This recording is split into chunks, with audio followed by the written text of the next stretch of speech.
അച്ഛൻ്റെ ഒരു ഇത് കിട്ടാനില്ലല്ലോ, അത് നിന്നില്ലേ. അവൾക്ക് മുന്നോട്ട് പോകുമ്പോൾ എല്ലാ കുട്ടികളും അച്ഛന്മാർ ആയിട്ട് നടക്കുമ്പോൾ എന്തായാലും അതിൻ്റെ ഉള്ളിൽ ഫീലിംഗ് ഉണ്ടാവേ.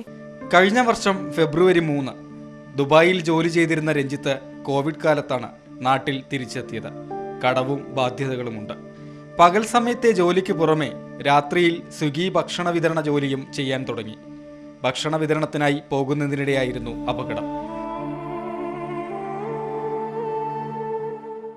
ദേശീയപാത നിർമ്മാണം നടക്കുന്നയിടത്ത് അരികിലുള്ള വലിയ കുഴി രഞ്ജിത്തിന്റെ ശ്രദ്ധയിൽപ്പെട്ടില്ല. രഞ്ജിത്ത് അപകടത്തിൽപ്പെടുന്നതിന് ദിവസങ്ങൾക്ക് മുൻപ് മറ്റൊരു സ്കൂട്ടർ യാത്രികനും ഇതേ കുഴിയിൽ വീണിരുന്നു.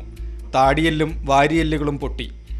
നാട്ടുകാർ തുടർച്ചയായി പരാതിപ്പെട്ടിട്ടും ആവശ്യത്തിന് മുന്നറിയിപ്പ് ബോർഡുകളോ ഡിവൈഡറോ വെക്കാൻ ആരും തയ്യാറായില്ല. രഞ്ജിത്തിന്റെ മരണത്തിൽ ദേശീയപാത അതോറിറ്റിക്കും നിർമ്മാണ കമ്പനിക്കുമെതിരെ പോലീസ് കേസെടുത്തു.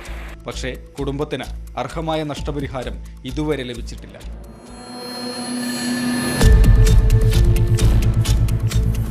അനാസ്ഥയുടെ ഇരകളാണ് ഇവിടെ ജീവൻ പൊലിഞ്ഞ രഞ്ജിത്തിന്റെ കുടുംബം.